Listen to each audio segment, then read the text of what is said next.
सुप्रभातम, नमस्ते, वंदे मातरम। शुद्ध और निस्वार्थ प्रेम,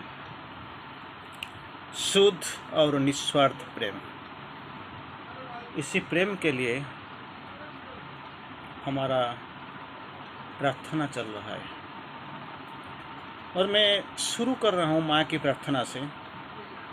हे प्रभु, मैं तेरी और आनंदमय और साथ हुई गंभीर भक्ति के साथ, मैं तेरी और आनंदमय और साथ ही गंभीर भक्ति के साथ मूर्ति हूँ, तेरी और मूर्ति हूँ। माँ बोलती हूँ कैसे? आनंदमय और साथ ही गंभीर भक्ति के साथ मूर्ति हूँ और तुझसे अनुनय करता हूँ। क्या मुझे कुछ वरदान कर दे दो, जैसे मेरा स्थिति बदल जाएगा, मैं मिनिस्टर बन जाऊंगा, चीफ मिनिस्टर बन जाऊंगा, प्राइम मिनिस्टर बन जाऊंगा। नहीं, वर दे कि तेरा प्रेम अभिव्यक्त हो, यही वर मुझे चाहिए। वर दे कि तेरा प्रेम अभिव्यक्त हो। तेरा प्रेम अभिव्यक्त हो मतलब अब तक अभिव्यक्त हुआ ही नहीं। वर दे कि तेरा प्रेम अभिव्यक्त हो, वर दे कि तेरा राज्य आए। अब तक जो आया है, जो इसी राज्य में हम निवास करते हैं, विचरण करते हैं, रहते हैं, वो तेरा ही राज्य नहीं है। ये भी कहना भूल है, लेकिन तेरा, ये तो भगवान का प्रोजेक्शन से ये सृष्टि का संयोजना हुआ है, सृष्टि बना है। लेकिन तेरा राज्य, जैसे कभी कभी हम कहा करते थे राम राज्य आए, ऐसे जो अतिमानस दिव्य युग जो राज्य आएगा वही तेरा राज्य आए। वर दे कि तेरा शांति जगत पर राज्य करे, वर दे कि तेरा शांति जगत पर राज्य करे। थोड़ा थोड़ा तो शांति मुझे हमको मिलता है। किसी शांति का बारे में हम चलते हैं, किसी शांति का हम संधान करते हैं, हमको मालूम नहीं।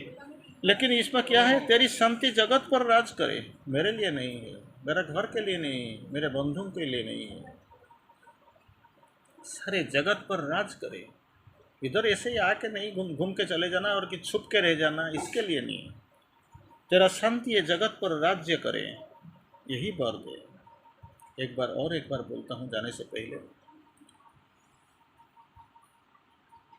जो शब्द है शुद्ध और निस्वार्थ प्रेम, प्योर एंड सेल्फलेस लव, यही है टॉपिक। शुद्ध और निस्वार्थ प्रेम, ये प्रार्थना के साथ हम शुरू करते हैं। जो माँ की प्रार्थना के साथ, जो भी प्रार्थना वो माँ जी ने किया है, यही प्रार्थना के हम दोबारा शुरू करते हैं। एक बार हमने बोल चुका है और इसी का दोबारा हम इसको आलोचना करने चाहते हैं। हे प्रभु, मैं तेरी और मूर्ति हूँ और तुझसे अनुनय करता हूँ। जैसे बोलती हैं, हम जब भगवान के पास जाते हैं, कुछ मांगते हैं, तेरा हाथी लो, तेरा घोड़ा लो, मेरा पेंकली बजा लो, मुझे दो दो दो, let thy will be done not mine, बोल देते हैं भगवान तुम्हारा इच्छा पूर्ण हो, मेरा ही नहीं। लेकिन जब वास्तव में हम कुछ मांगते हैं, सोचते हैं, तो क्या मैं जो मांगता हूँ वही पूरे करो। तो इधर माँ जी बोलते हैं, प्रभु तेरी और मूर्ति हूँ और तुझसे अनुनय करती हूँ कि तेरी और मूर्ति हूँ और अनुनय करती हूँ, आनंदमय और साथ ही गंभीर भक्ति के साथ मूर्ति हूँ, अनुनय भी करती हूँ। क्या? वर दे कि तेरा प्रेम अभिव्यक्त हो, वर दे कि तेरा राज्य आए, वर दे कि तेरी शांति जगत पर राज्य करे। क्या है निस्वार्थ और शुद्ध प्रेम का डेफिनेशन, संज्ञा क्या हो? माँ जी बोलते हैं, शुद्ध और निस्वार्थ प्रेम, तेरा प्रेम जहाँ तक हम उसे देख सकते या अभिव्यक्त कर सकते हैं। How far we see, how far we realise और मैनिफेस्ट, ये क्या है? शुद्ध प्रेम। लेकिन बहुत चीज़ है हम देख नहीं पाते हैं, सुन नहीं पाते हैं। कैसे आता है, कैसे अभिव्यक्त होता है, ये हमको मालूम नहीं। शुद्ध और अभिव्यक्त प्रेम, तेरा प्रेम जहाँ तक हम देख सकते हैं और अभिव्यक्त कर सकते हैं, वो एकमात्र चाबी है। दैट इज द ओनली की। जब चाबी हमको मिलता है तो हमको ये बात चाहिए, तो ताला कभी ना कभी है, लेकिन वही शुद्ध और निस्वार्थ प्रेम है जो एकमात्र चाबी है, जो तुझे खोलने के लिए सभी हृदय को खोल सकती है। जो तुझे खोजने वाले सभी हृदय को खोल सकते हैं। ये ऐसा चाबी सिर्फ किसी जो ढूंढते हैं इसी का हृदय की चाबी नहीं है, वो सारे हृदय खोल दे, सारे हृदय को, सभी हृदय को खोल सकते हैं। जो बुद्धि का मार्ग, दो ही मार्ग है, एक बुद्धि का मार्ग, एक समर्पण का मार्ग। बुद्धि मार्ग इट इज अनसर्टन, अनिश्चित है, कहाँ तक जाएगा, कब पहुँचेगा और क्या मिलेगा ये हम नहीं बोल सकते हैं। जो बुद्धि के मार्ग का अनुसरण करते हैं बहुत उच्च और सत्य धारणा बना सकते हैं। नेचुरल दे आर इंटेलेक्चुअल्स, बुद्धि को लेकर तो घूमते हैं, क्या करते हैं, बहुत उच्च और सत्य धारणा को बना सकते हैं। उन्हें सच्चे जीवन की पूरी जानकारी हो सकती है। They know what is the definition of true life. सत्य जीवन क्या है, कैसे जीना चाहते हैं वो जानते हैं। और क्या करते हैं, ऐसे जीवन को जो तेरे साथ एक है लेकिन उसे जानते नहीं, वो जानते नहीं क्योंकि इंटेलेक्चुअल डेवलपमेंट हो गया, बुद्धि का सहारा लेके घूमते हैं, बहुत कुछ जानते हैं लेकिन प्रैक्टिकल कुछ नहीं है, वो जान नहीं सकते हैं कैसे करना है। उन्हें इसी जीवन का कोई आंतरिक अनुभव नहीं होता। They don't have the realisation, वो अनुभव नहीं, आंतरिक अनुभव, इनर रियलाइजेशन, क्योंकि वो बाहर में रहते हैं, सरफेस में रहते हैं, वो बाहर का चीज़ देखते हैं, आंतरिक अनुभव नहीं होता है। वो तेरे साथ समस्त संपर्क से अनभिज्ञ है। वास्तविक ये लोगों को पता नहीं कैसे आपका साहित्य जो नॉलेज बाय आइडेंटिटी, कैसे संपर्क स्थापन है करना है, कैसे संपर्क स्थापन करना है, इसको ये तरह को ये लोगों को बिल्कुल मालूम नहीं है क्योंकि वो सरफेस में भी रहते हैं। तो वही है बुद्धि की कहानी, जो जानते हैं कुछ समझते हैं, लेकिन भगवान का साथ आंतरिक जो संपर्क है, समस्त संपर्क के बारे में वो अनभिज्ञ होते हैं। और जिसका बौद्धिक ज्ञान होता है, बौद्धिक ज्ञान, इंटेलेक्चुअल नॉलेज, बौद्धिक ज्ञान होते हैं, जिसने अपने आप को ऐसे ही रचना के कर्म के बाद बंद कर रखा है, इसे कमरे के बाद जो कर्म के लिए बंद कर रखा है, जो सर्वोत्तम प्रगति होता है।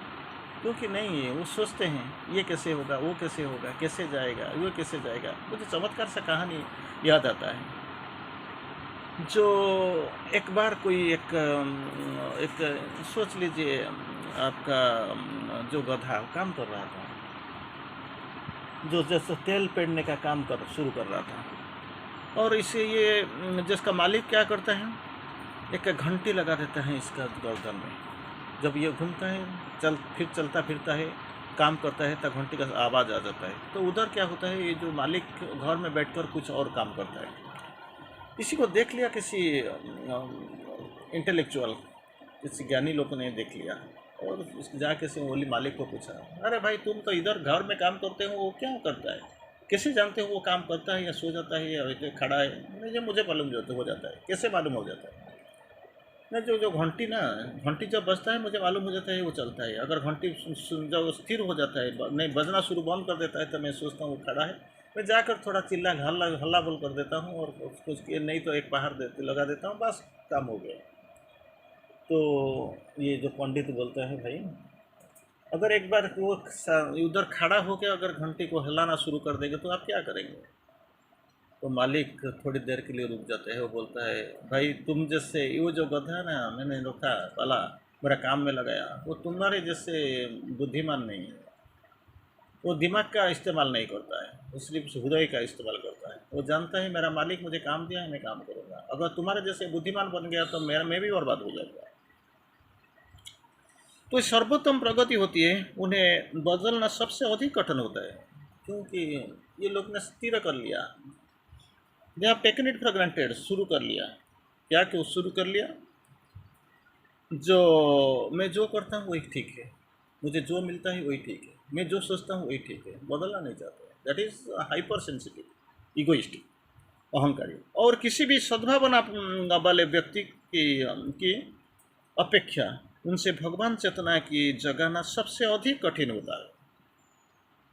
ऑर्डिनरी लोग जो भगवान चेतना में रहते, समर्पित है, ये तो कुछ भी मान जाएंगे, दे आर वेरी सॉफ्ट। लेकिन वो दिमाग वाले, बुद्धि वाले, बौद्धिक ज्ञान वाले, ये इसको बदलना बहुत कठिन होता है। केवल प्रेम ही एक चमत्कार सिद्ध कर सकता है, क्योंकि प्रेम सभी दरवाजों की खुलता। ये लोगों के लिए सबसे बेस्ट मेडिसिन, बेस्ट पनासिया। वही है प्रेम। क्योंकि प्रेम सभी दरवाजों की खोलता है, सभी दीवार को भेदता, सारे दीवार को भेद के जाल चला जाता है और सभी बाधाओं पर पार कर जाता है। दैट इज व्हाट द चमत्कार, चमत्कारी काम है सिद्धि का। वो क्या कर सकता है? चमत्कार सिद्ध कर सकता है, क्योंकि प्रेम सभी दरवाजा को खोलता है, सभी दीवार को भेदता है और सभी बाधाओं को पार कर सकता है। और जरा सा सच्चा प्रेम सुंदरतम भाषण की अपेक्षा कहीं अधिक कार्य कर लेता है। टू लव हजारों भाषण से भी बहुत अच्छा काम कर लेता है, क्योंकि शुद्ध प्रेम है, इसमें शुद्धता है, पवित्रता है। तो माँ जी फिर एक बात जाते हैं, हे प्रेम, माँ की प्रार्थना, हे प्रेम वर देगी मेरे अंदर सच्चे प्रेम का ये फूल खिले, सच्चे प्रेम का ये फूल खिले, ताकि जो भी मेरे समीप आए सब सुगंधित हो उठे। फूल का क्या धर्म है? जो उस फूल के पास आएंगे तो सुगंधित हो जाएंगे, सुगंध इसको मिल जाएगा, सुगंधित हो बैठे और उसकी सुगंध उन्हें पवित्र बनाए। पहले तो वो सुगंध का पास आए, सुगंधित हो जाए और ये सुगंध उन्हें पवित्र बनाए। यही है। तो मैं जस्ट सुंदर सुरभित फूल बनाए, ये फूल खिले अंदर एक सच्चा प्रेम, ये फूल, ताकि मेरे समीप जो आए वो सुगंधित हो उठे और उसके सुगंध में पवित्र बन जाए, बनाए। फिर माँ जी और एक बार जाते हैं, इसी प्रेम की शांति और आनंद पाए, इस प्रेम की शांति और आनंद पाए जाते हैं जो समस्त बल और उपलब्धि के स्रोत है। इसी प्रेम से शांति और आनंद पाए, शांति और आनंद पाए। पहला सुगंध, फूल के सुगंध से सुरभित हो सके, बदल सके, पवित्र हो जाए, और इसी शांति और आनंद पाए जो समस्त बल और उपलब्धि का स्रोत है। यही is the current of all forces and all realisation. ये अचूक चिकित्सक है, परम सांत्वना देने वाला है, और ये विजयी और परम गुरु है। Very important. यही जो प्रेम है, क्या अचूक चिकित्सक, जरूर जरूर ऐसे ही जो चुकेगा नहीं, चिकित्सक है, डॉक्टर, जो परम सांत्वना देने वाला है, ग्रेट कंसोलर, परम सांत्वना। और तीसरा वो विजयी और परम गुरु है। That is what the definition of true love. यही है दिव्य प्रेम का काम। फिर माँ जी एक बात जाते हैं, प्रभु मेरे मधुर स्वामी, चमत्कार डेफिनेशन, चमत्कार प्रार्थना, मेरे मधुर स्वामी जिसकी मैं मौन होकर आराधना करती हूँ, मौन होकर आराधना करती हूँ, जिससे मैं पूरी तरह समर्पित हूँ, आराधना करती हूँ, मौन है, और जिस पर मैं समर्पित, आई एम कंसेक्रेटेड, जो मेरे जीवन का शासन करता है, दैट रूल माई लाइफ, अपने शुद्ध प्रेम और मेरे हृदय का प्रज्वलित करे। वही जो शुद्ध प्रेम मेरा हृदय को प्रज्वलित करे, ताकि उस ज्वलन वेदी का तरह प्रज्वलन तो हो जाओ, सभी अपूर्णता को पूर्ण भस्म करते, जो अपूर्णता इसको भस्म करके पूर्ण कर लाए, और जो अहंकार को मृत काष्ठ और अज्ञान के काले कोयले को सुखद उष्मा और कांतिमय प्रकाश में कर दे। अगर अब लकड़ी को जला देंगे तो क्या होगा? जो क्या होगा, अंतिम इसको काले कोयला मिल जाएगा। सोने को आप जला देंगे तो, उष्म कर देंगे तो ज्योतिर्मय का प्रकाश, परिप्रकाश होगा। तो वही माँ जी बोलते हैं, वही जो अपवित्र है, इसका अपवित्र मेरा अंदर है वो पवित्र हो जाए, जो काली माँ है उसमें रोशनी भर जाए, जो अविद्या है इसका अंदर मुझे विद्या भर जाए, जो मेरा अंदर जो अपवित्रता है वो पवित्रता में भर जाए। वही है भगवान का प्रेम। इसी को सिखाने के लिए, सुलझाने के लिए, समझाने के लिए माँ जी आए थे, और हमारा पास ही बैठ के और प्रेयर्स एंड मेडिटेशन कितना प्रार्थना की। वो तो भगवान है। बार बार आप वही प्रश्न पूछते हैं, वो तो भगवान है, भगवान जी के अवतार है, स्वयं अतिमानस के अवतार है, क्यों ये प्रेयर मेडिटेशन कर रहे थे? प्रार्थना क्या क्या जरूरत है? ये प्रार्थना वो इसके लिए, निज खुद के लिए नहीं करते, संसार के लिए, दुनिया के लिए, जगहों के लिए, सारे आदमियों के लिए, पृथ्वीवासी के लिए किया। क्यों? कैसे प्रार्थना किया जाए, इसी को समझाने के लिए। वर दे कि तेरा प्रेम अभिव्यक्त हो, वर दे कि तेरा राज्य आए, वर दे कि तेरी शांति जगत पर राज्य करे। ये चमत्कार वही है शुद्ध और निस्वार्थ प्रेम। धन्यवाद। प्रणाम।